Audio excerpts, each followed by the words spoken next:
ஓம் சாய்ராம். சத்குருவாணி 103. மதங்கள், குலங்கள், ஆச்சாரங்கள் மிகவும் புராதனமானவை. ஆதியிலிருந்தே இவைகள் இருந்து கொண்டே இருக்கிறது. பல யுகங்களுக்கு முன்பே இவை தீர்மானிக்கப்பட்டது. அதன்படி யாருக்கு எந்த வேலை, எந்த ஆச்சாரங்கள் விதிக்கப்பட்டனவோ அவற்றை ஜீவர்கள் கடைப்பிடித்து வருகின்றனர்.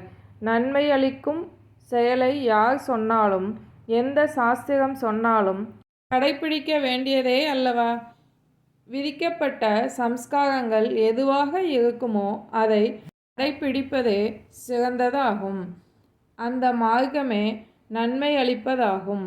சிருஷ்டியை எவ்விதமாக தொடரவும் ஜீவர்கள் முக்தியை பெறவும் அந்த இதமளிக்கும் கர்மாக்கள் விதிக்கப்பட்டுள்ளன.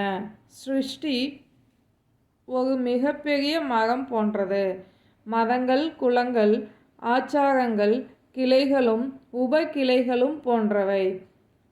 அலட்சியத்தாலோ துவேஷபாவத்துடனோ கிளைகளையும் உபகிளைகளையும் வெட்டிவிட்டால் விருட்சம் பலவீனம் அடையும், பின்னர் இறந்துவிடும்.